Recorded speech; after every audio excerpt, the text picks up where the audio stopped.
ఇక నెలవంక కనిపించింది. ముస్లిం సోదరులందరికీ ఈ రంజాన్ నెల శుభాకాంక్షలు అనొచ్చా? మరి నెక్స్ట్ మంత్ పండగ. ఇప్పుడే అనకూడదో తెలీదు. So, okay. నేటి నుంచి రంజాన్ ఉపవాస దీక్ష ప్రారంభం.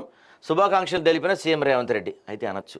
అందరికీ రంజాన్ నెల శుభాకాంక్షలు మిత్రులకి. కానీ అంటే ఈ రంజాన్ ఫెస్టివల్ నాకు ఎప్పుడో డౌట్ ఉంటుందండి. మంత్లీ అంటే ఒక ఇయర్ ఒక మంత్, ఒక ఇయర్ ఒక మంత్ అట్లా వెళ్తూ ఉంటుంది కదా! అది ఫెస్టివల్ ఎప్పుడు కూడా. ఈసారి మార్చిలో వచ్చింది. అంటే ఈ రంజాన్ నెల అంటే ఉపవాసాలు ఉంటారు కదా!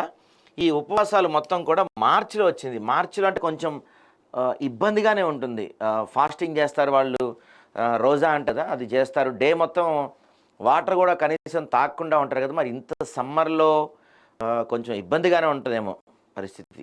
అంటే మేబీ ఇక ఉపవాసంలో ఉన్నప్పుడు వాళ్ళు దేవుడి దీంట్లో ఉన్నప్పుడు అవేమి గుర్తురావు. అవేమి అనిపించకపోవచ్చు. ముస్లింలు జరుపుకునే పండుగల్లో అత్యంత ముఖ్యమైనది రంజాన్. శుక్రవారం చంద్రుడు కనిపిస్తాడనే ఎంతో ఆసక్తిగా ఎదురుచూశారు. కానీ దేశవ్యాప్తంగా ఏ ప్రాంతంలోనూ కనిపించలేదు. తాజాగా శనివారం నెలవంక దర్శనం ఇవ్వడంతో ముస్లింలు హర్షం వ్యక్తం చేస్తున్నారు. ఆదివారం నుంచే దేశవ్యాప్తంగా రంజాన్ ఉపవాస దీక్షలు ప్రారంభం కానున్నాయి. ఇప్పటికే 2 తెలుగు రాష్ట్రాలు రంజాన్ పండుగకు పకడ్బందీ ఏర్పాట్లు చేశారు. మరోవైపు ఇప్పటికే రంజాన్ పండుగ వేళ తెలంగాణ ప్రభుత్వం కీలక నిర్ణయం తీసుకున్నది. ఉపవాస దీక్ష నేపథ్యంలో రేపటి నుంచి ఏప్రిల్ 1వ తేదీ వరకు ఉర్దూ విద్యార్థులకు ఒంటిపూట బడులు నిర్వహించాలని ఆదేశాలు జారీ చేసింది.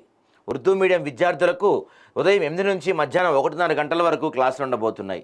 పవిత్ర రంజాన్ మాసం ప్రారంభమైన సందర్భంగా ముస్లిం సోదర సోదరీమణులకు ముఖ్యమంత్రి రేవంత్ రెడ్డి శుభాకాంక్షలు తెలిపారు. మానవ సేవ చేయాలనే సందేశాన్ని రంజాన్ పండుగ సమస్త మానవాళికి అందిస్తుందన్నారు.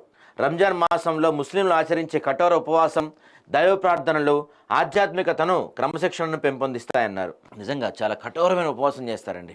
ఇక్కడ నుంచి అంటే ఈ రంజాన్ సీజన్ స్టార్ట్ అయిన హైదరాబాద్ మాత్రం చాలా బాగుంటుంది. నైట్ అంతా చార్మినార్ దగ్గర షాపింగ్స్ ఇవన్నీ ఉంటాయి. పర్టికులర్గా హలీం సీజన్ స్టార్ట్ అయింది. మనం అయితే హలీం గట్టిగా ఒక గుమ్మడి అందరూ బాగుంటుంది. నాకు ఇష్టం. సో ముస్లిం సోదరులందరికీ రంజాన్ శుభాకాంక్షలు.